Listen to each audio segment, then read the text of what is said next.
Listen, darling, let me get this straight now. You say the last thing you remember doing is painting. Yes, Mortimer. I distinctly remember using a roller, just as you said we should, and then washing everything out in turpentine. My, you just don't understand, do you? And then we put all the paint cans in there. In the window seat? Well, there was nowhere else to put them.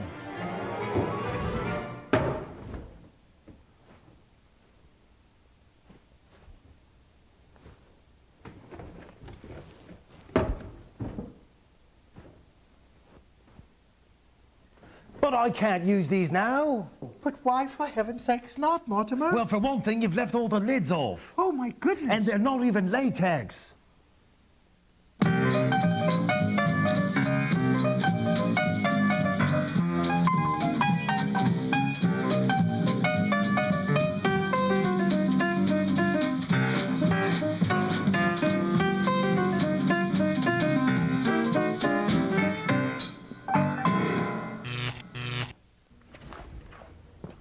Hi, I'm Joe Lorario. And I'm Ed Feldman. Welcome to Rawhide. This is Furniture to Go, and today we are doing doors. If you don't have a door, you must be living in a cave. Where were you born? In a barn? Haven't you ever heard of close the door? Yeah, there's air conditioning on. Don't let the doorknob hit you where the good Lord split you. You know, doors keep out the cold and keep in the heat. You can paint them, stain them. And you can stub your toe on them. There's always going to be a need for servicing, especially on extension doors. Because they are outdoors. Well, an indoor can be an outdoor. Well, it doesn't have to be outdoors. Well, it can be an indoor. An indoor. Well, you indoor. can't put an indoor outdoors. Of course you can. Outdoors, you could have an indoor or an outdoor, like in a restaurant. Indoor. Wasn't she on Bewitched? No. On an indoor, indoors, you can have an indoor or an outdoor, right? Yeah, but you can't have an outdoor on an indoor. Of course you can. Well, on the other side of the outdoor, it says indoors. A doorknob. A doorknob. Looks like a mushroom, doesn't it? And of course, it takes a long time to unscrew all the various things, but eventually they come out, and we put them in the bucket of lacquer thinner. All the parts are in there. Doorknobs, we'll clean them all off, and then we'll shine them up afterwards. Now, of course, after you take off some of the screws of a plate like this, you don't know how to get this out. I'm going to show you how. You unwind it like that. You just shove a screwdriver in there, and it will eventually unwind. Of course, you wouldn't do that if you had the key that fit that lock, because then you screw up the keyhole. Yeah, but we don't care about this, because Right. it's not our door. There it is. We'll put that there. Let's put this under the table here, just like the Frugal Gourmet. Now, look. Now we can see what the door used to be. Yeah, it's a nice natural finish, which coincidentally is what we're going to put on it. And what kind of wood is this? That's oak. Of course. This is solid oak. This door is a beautiful Gothic design also. And there's a lot of ways you can... God-awful design. A lot of ways you can strip it. The first thing you could do... What have you been eating, my friend? Been drinking too much Merlot? Here, you can use the heat gun. Now, this door is maybe about 80 years old, I'm guessing. Now, and I think it has original glass in it. And we're going to show you various ways to strip an old door such as this. If you use the heat gun, it's going to take you a long time. It's kind of clean, but it's going to take you a long time. You could just start scraping and hold on to the heat gun. And Danger, Will. I observed Dr. Smith putting lead paint on the door. Oh, you know, you're right. And if you suspect that there's lead paint on the door, you should use a respirator. You should use a respirator no matter what if you're going to be using a heat gun, even if you don't think it's lead paint. If you do think it's lead paint, you probably shouldn't strip it at all. Get some professionals to remove it. Just do it. And you can also call people in your town that will determine if it is lead paint. Now, if you don't have a long time to spend with the heat gun... By the way, we found out this wasn't lead paint. Another thing you could do is take some hot water, and you take a little bit of lye. 3 big letters.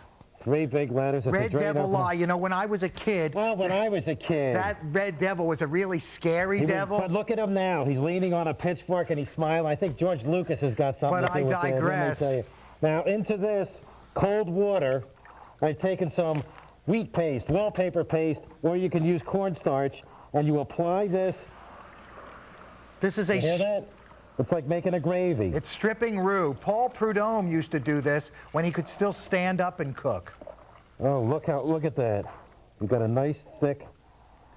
He sits down now and cooks whole porks. He's got a little chair. He's got a chair and a stool, and he has to cancel reservations due to sheer size. You want to put the gloves on because if you don't, the fingerprints come off.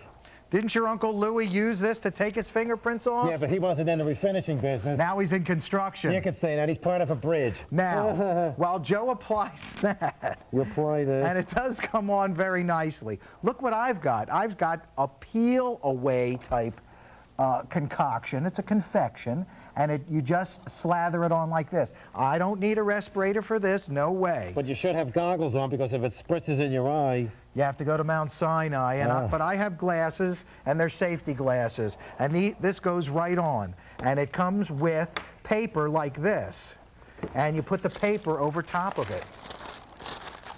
And this is very good for moldings, because it'll mold into the moldings. You let that work a couple of hours overnight, and then we'll peel it away, Now, and it'll take off the schlump and all of the paint, too. Both these processes are going to change the color of the wood, possibly, especially oak or walnut, turn it black. You get rid of that just by putting some bleach on it. Do it. It's great. It's great. Here.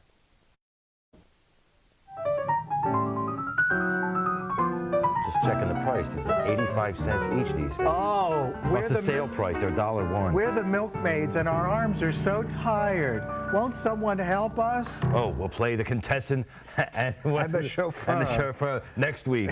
First, Thursday. Give me the checkie. Thursday. We're washing down the door. Door's all stripped. you know. Oh, and boy, we sweated so hard stripping this door. Boy, we didn't send it out. We stripped it all ourselves. We sent this to our friend, Noopy.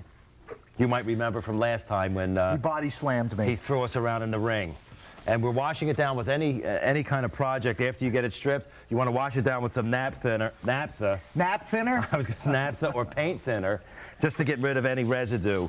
So just wash it Scrub down, brush, and I'm using the abrasive pads. which are great. We talked about those before. You can use them Get to replace. any of the stripper and maybe old varnish or something out of the pores. But look you how- can get this on the glass. It's okay. Look how As a pretty. matter of fact, it cleans the glass nicely. Look how pretty that wood is. It's a natural finish. Now, you may see some dark down here, dark right here, dark here. What is that from? It's from the rain. Water has settled on these parts. And it's brought down ferrous metals and Buhlers from the atmosphere and deposited on the oak door. So you get rid Turned of it that. black. You get rid of that by bleaching.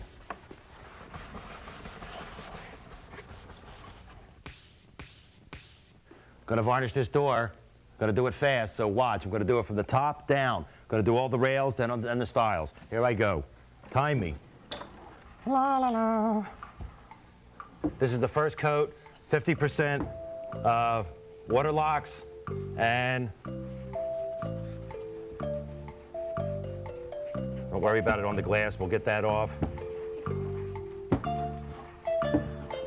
50% naphtha, so it'll dry fast.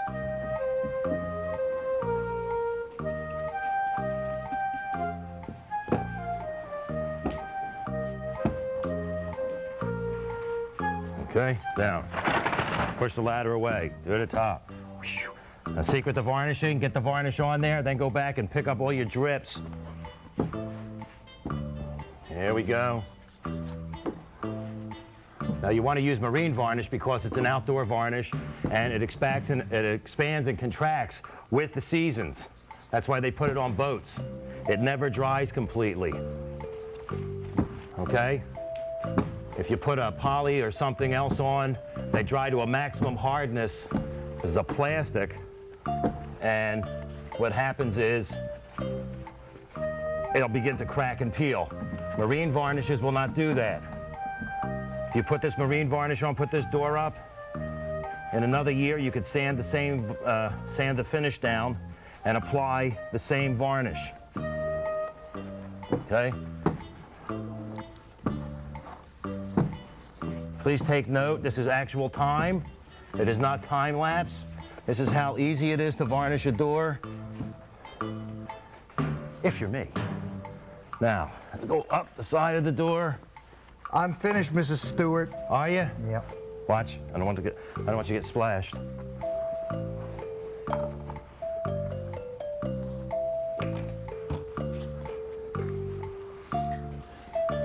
Mrs. Martha, you said we'd go around the city now and take a look at lots of different doors.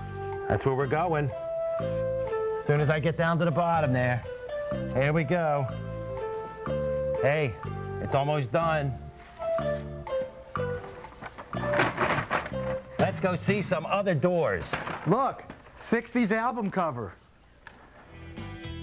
Close-up of wood. Yeah, it's your deal here. Expensive video effects. Look at that. That's what they spent it on, and we could have got fruit roll-ups for lunch. Harry, shut the garage door. And speaking of doors, we live in Philadelphia. A lot of varying styles of architecture in the doors. Here's a simple Federal-style colonial door painted in a Federal color, green. And green, and you know, when you live in Pine Street in Philadelphia, you got to check with the Historical Society, and they tell you what color to paint your door. Well, you consult with them, and this is a pine door as well as the casement. Well, back in colonial days, when they made their pine furniture and their doors, they painted them because paint was the easiest thing to get.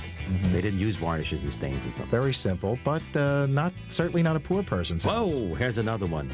Step up. You see that keystone over the window? You got a same keystone at the top of the pediment. Here's a fluted pilaster right there. Very much more elegant than the preceding door with a classically styled pointed pediment. Dental work. Nice dental work.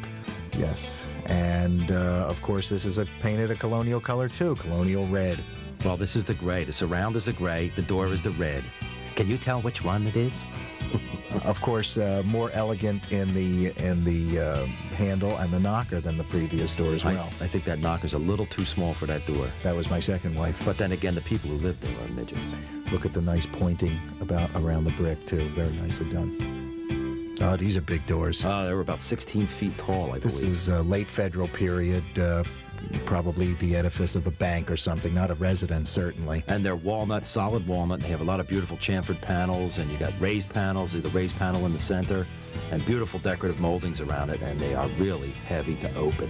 Yeah, and since it was probably a bank or something along those lines, they could afford some carving. There's a rosette. And a lot of wood. Lots of wood.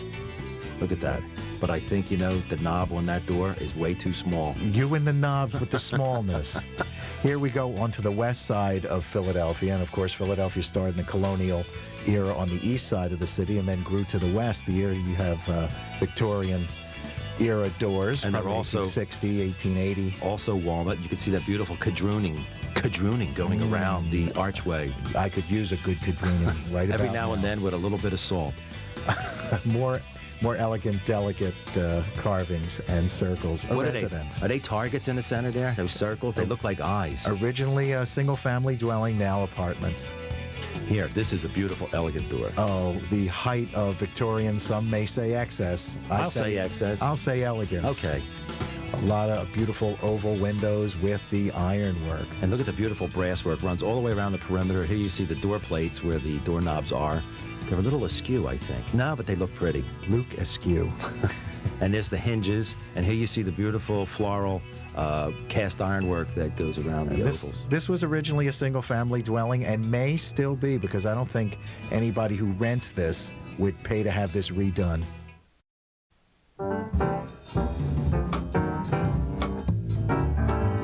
Mother! Vinegar!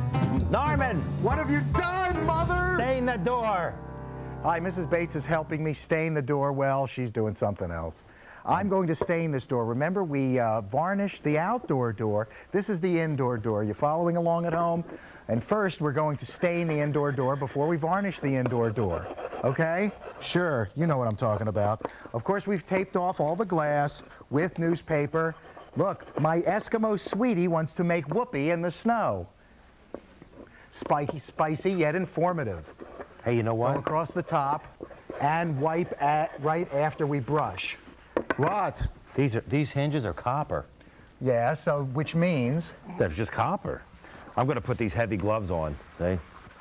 Because when you're working with lacquer thinner, which is what we're working with, you got to wear these heavy gloves, otherwise your fingers are good. And these are special. They have these little ribs on them now. The old ones were just like this, real smooth. So when you got them in the lacquer thinner, you drop the steel wool pad, but now you got some grip there, some tension. Look, Furniture to Go moves off backwater cable station to network. It's great. Now look, if you wear these cheap gloves, this is what happens to them. Don't ever wear them. They'll get eaten right up and they stretch out. You got to wear protective gloves. And look at this doorknob. Got the paint all off of it. It's copper. And now, what do I got in here? Norman, soup's ready. This is hot vinegar once again. But they continue. Thousands budgeted for each show. They take as long as they want. Look how pretty that's coming up. Do you see that? Look at that. Look at that. Hot vinegar will shine up all of your brass, all of your copper. You'll have a nice, clean brass. Big stars to Help Boys Varnish. Look at that. That's pretty. See that, Joe, Ed? to use vinegar on Heather Locklear's knobs. Ed, look at that. I'm busy here. Oh, that's great. Isn't that pretty? Get away from me with that stain. Wasn't that a great outing we had, looking at all those wonderful doors? You know what my favorite doors were? What? Ray Manzarek? No. Those big doors. The real big doors. Those giant walnut doors that we stood under. Like we've done that already. But we see how that one's clean. Let's see how Guys this... just have to do one series and then retire forever. Here it comes Feldman again. vows to buy entire Hawaiian island. Look at this. Cleaning it up again. This is just regular distilled hot vinegar. You could do this on your porch. Just make sure Unfortunately, both of them were jailed after having all producers killed. make sure you wear the right clothes. Old clothes. On our indoor door, after the stain is dry, of course, what you want is spit coat O shellac. Ow! Problem? Got a pebble in my shoe.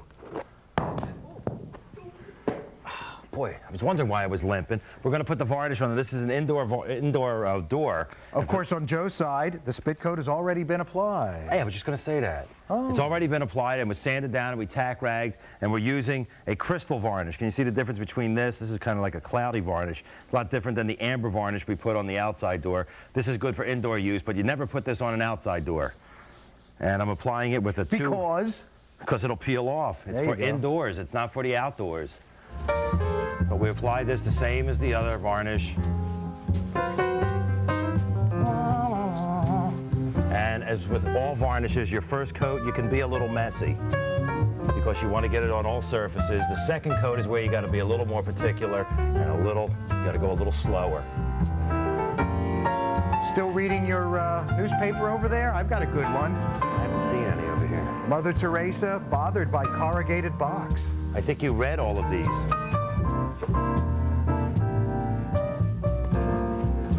Here's one. Bob Dole wants to lend a hand.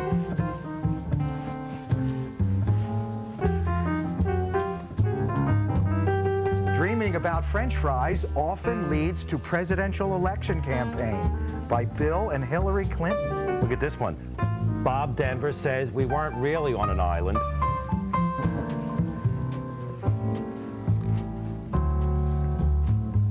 Now apply this varnish and let this varnish sit and dry. And after it's dry, you sand it down with like a 320 paper, and then we'll varnish again. Here's one. Thousands Lost falls into Julia Roberts' mouth. I'm sanding with 400 paper. The Wow. first coat of varnish. While I have sanded mine already, and I'm using a tack rag. Tack rag, tack rag. Hey, you need that tack rag? Of course I do. And now After sand, you must always use a tack rag. Now I'm using the marine varnish again. I'm going to apply a full strength coat. The first coat was half and half varnish, half paint thinner. Non-fat dry milk. Half paint thinner. This is full strength. And remember, when you do a door, you always want to do the top and the bottom of the door too, because you want to seal that. Because moisture gets in there and rain, it's going to rot the door out. The door will swell. Joe, you're and not overloading your brush, are you? the door will swell and it will bust open, just like my aunt did.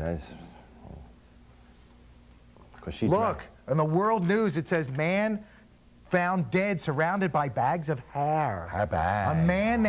A man named Senhen was found in Chester County, surrounded by plastic bags containing all the hair ever cut from his head. Amazing. This is the final coat of marine varnish. So you want to be absolutely careful there, Ed. Yes, I do. Absolutely careful. And now it's time to get down off the ladder and join the real world down here on the ground. There we go. Make sure you get all the varnish on. All Ladders, so many paper, a lot of paper. Special announcement. When we announced our email address, we had no idea so many of you people had those newfangled computers. But we'll get back to you as soon as we can. We got a lot of things we're doing. Promise, going to get back to everybody. It's just taking a lot more time This is than we from thought. our fan, Christopher Kent from DeBary, Florida. And DeBary was a lady. He's been writing stuff to us for a while, and he drew us a picture. Showed a picture. He says he needs a little work on the noses, I think, Christopher. There's a movie. Face of yours. There was a movie made in the 60s called Pyro. I look like the guy who was burned in that. You look like Eli Wallach in the end of The Victors. Thanks for responding to my last correspondence. Thank you, Christopher. Send more pictures. Dear Ed and Joe, from Jay Schneider. You guys are great. I have a coffee table with a mirror top. It is from the 20s. I know. How can I clean up the blue mirror, or should I replace it? Is it of more value because of the blue mirror top? Any suggestions? Try a vinegar. If not, if the blue has actually come off, you can take it to a place that will resilver and even put blue silvering on the mirror. Or you can just buy a new piece and have a new piece cut. Yeah, they made a lot of those blue mirrors. You can probably find another one. Keep looking. Hey, we coated our doors, and you can coat your doors too. I put mirror in mine. You liar. Of course I am. No, actually, this is the outdoor door that we put the marine varnish on. Marine varnishes are good for outdoor finishes, especially for your boat, if you got a boat. That's why they're called marine varnishes. I got a dinghy. You got a dinghy? Yeah. You are dinghy. And this door, let's say you put this on your house, and about 2 years it starts to look a little worn. All you got to do is clean it down, sand it, and then apply another coat of the same varnish, full strength, right from the can. And don't forget, we put this the brass into some lacquer thinner, got the old copper knobs. Copper and some lacquer thinner, got the old paint off it, and then we shined it up with some hot vinegar. And now, here's the before and the after. And please, folks, do not cover that beautiful oak Gothic door with an ugly aluminum screen door with a picture of an Amish carriage. I hate that.